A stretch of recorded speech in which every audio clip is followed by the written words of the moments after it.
Welcome back to Peril Pending, and today we're going to listen to Nigel Farage play the victim card for 2.5 minutes.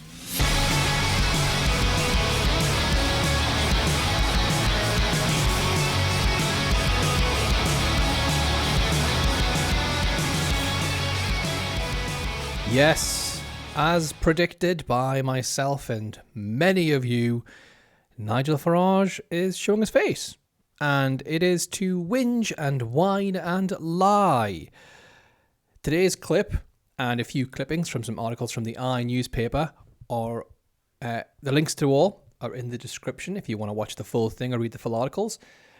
But today we're going to look at a small section, 2.5 minutes, like I said in the intro, from a clip off of Talk TV where Farage just makes some just some wacky claims. I mean, if there is comms in Reform UK, I don't know who is telling them to say this stuff, but I mean, for us lot, keep them employed. But if I was Reform, I'd fire them and find somebody else, because this is mental.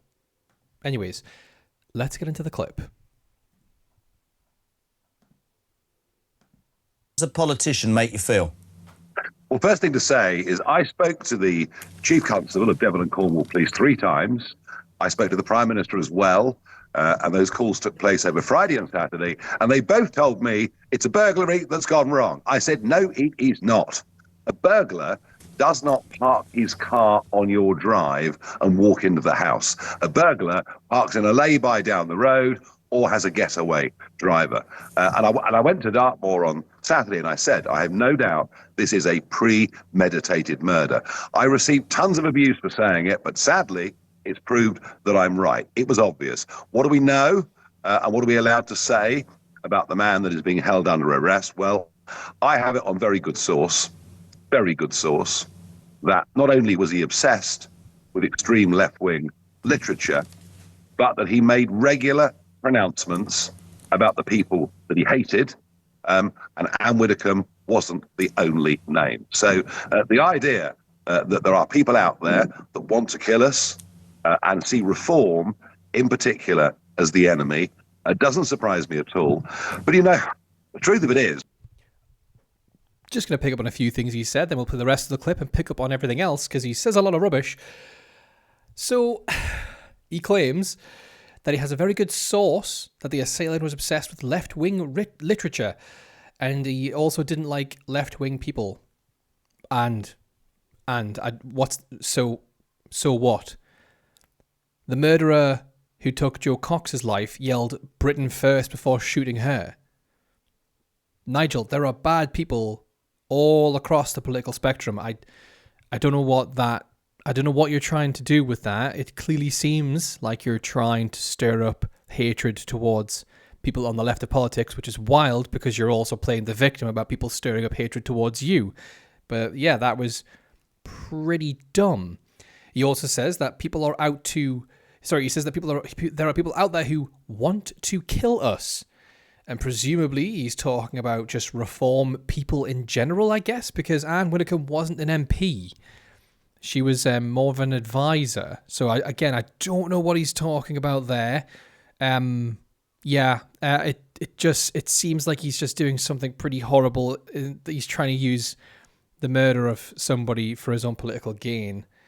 And then he also says that people are out there who see Reform as the enemy. Nigel, you're the one, and your party are the ones that created this us versus them narrative. You've included literally every other party in the them side of things. You've only got yourself to blame there. Now I'll let him crack on with the rest of the clip, and then we'll pick up on everything else he says. If you see stuff as well you want to pick up on, drop it in the comments below, because he says a lot of tripe, and I guarantee you I've definitely missed some bits and pieces. when you have the Prime Minister in his main conference speech telling the country over and over that Nigel Farage is racist, a bigot and a bad person, when you have Ed Davey, who leads the Lib Dems, saying that Nigel Farage and Reform are a bigger threat to our nation than Putin or the Chinese. I mean, can you see what goes on here? There is a narrative, an establishment narrative, that is trying to demonise reform and its major players. And I'm afraid what that does, it feeds to people who spend their lives online, who perhaps have sad little lives, and they start to believe that all of this is true. So I have to say, I do point the finger at political leaders. I do point the finger at much of mainstream media. They are building up a narrative of total hatred against us. Why?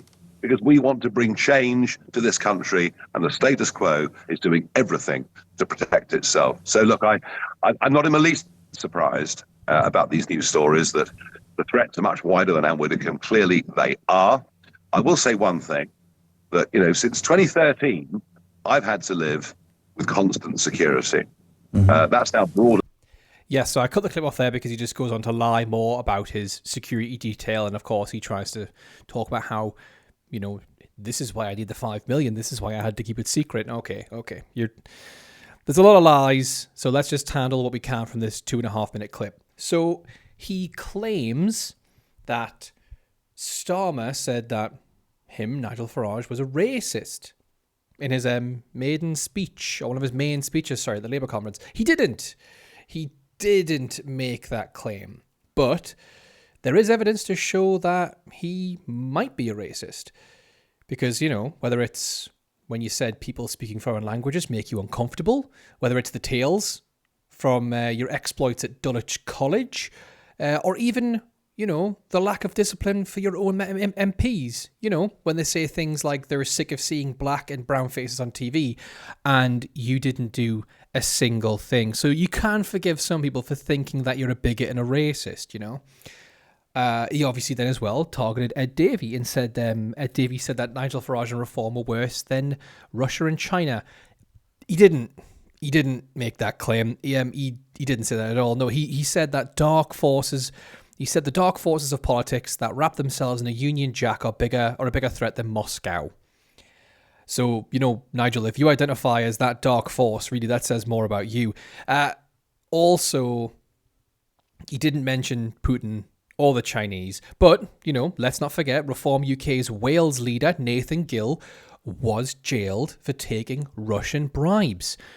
So, if you're going to lie, Nigel, at least try and make it difficult for people like myself to unpick everything you've said. You've been in politics for over a decade. I'm just a talking head on the internet.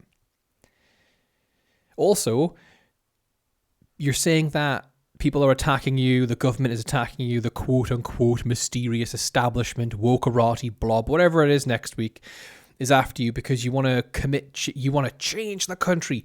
You're chocked full of Tories that were from the last government. You are the status quo, buddy. Now, the main thing I wanted to pick up on was when he said, about those who feed stories to people who spend their lives online and who have sad little lives, he said, and how these people begin to think it's all true. He points the finger at political leaders. Well, I'm going to point the finger at you, Nigel, because your party says some of the worst and most dangerous things out of the lot of them. And all I had to do to find these examples was just simply search Reform UK harassment. And this is just 3. There was a tidal wave. How about, you've got your Reform Deputy Leader of Lancashire Council, Simon Evans, who was sharing Facebook posts. He reshared one. He also reshared text accompanying a picture which said, "You dozy cow, you should be shot." Or, how about Reform Councillor for Wigan, Adrian White, who one post from 2018 on the account features an image of former Conservative Cabinet member and House of Lords member Michael Heseltine with the caption, "Lord Ha Ha, shoot him and his fellow parasites." Or how about another one from the same fella a year later, when calls were being made for the Prime Minister Theresa May to resign? Another post reads, "Champagne back on ice again. Can't we just shoot her, please?" Or how about Reform Councillor for Long Stratton, Carl Catchpool? He's a member. MPs were calling for this Reform councillor to be expelled over his social media posts that included reposting comments describing Deputy Prime Minister David Lammy as like some corrupt African official. Or how about yourself, Nigel? How about when you called for pure cold rage? Remember? It was a clear effort to stir up hatred, and it was against the wishes of Henry Novak's family. So you might want to forgive certain people for calling you a hate-filled racist bigot, because from the small little search I did online, I was able to find quite a bit of evidence to support that claim, and yet you've offered up nothing which suggests anything other than that.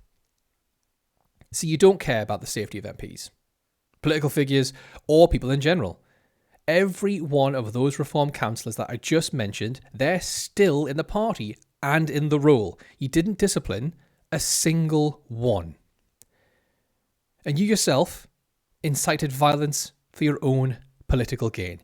You don't even care about Anne. Otherwise, you'd allow the investigation to run quietly. You wouldn't be constantly trying to use it as an excuse to attack the government for apparently not giving you security when they did. And as an excuse for this, well, this is why I needed the £5 million, because even though I received that years ago, and this incident has only recently happened, I guess I knew it was going to happen, and that's why I needed to hide the fact I got paid £5 million. So I have to ask, and this is to you, the audience, do you think Reform are using this murder to distract from the £5 million bung, or do you think they're using this for the Clacton by-election? This popped in my head earlier. Because the original plan has obviously been scuppered. He was going to try and pit himself against the establishment, but then everybody didn't bother to field a candidate because this is a blooming joke. So now he'll say the establishment are targeting Reform from the shadows, and he won't back down, and that's how he'll try and, pin it to win it. Or will he say that politics is now, it's just too dangerous for Reform MPs, and he'll run away? He'll drop out of the by-election and cower instead of losing to a bin. But hey, those are just my thoughts. Let me know yours in the comments down below, and I'll catch you next time while the peril's still pending.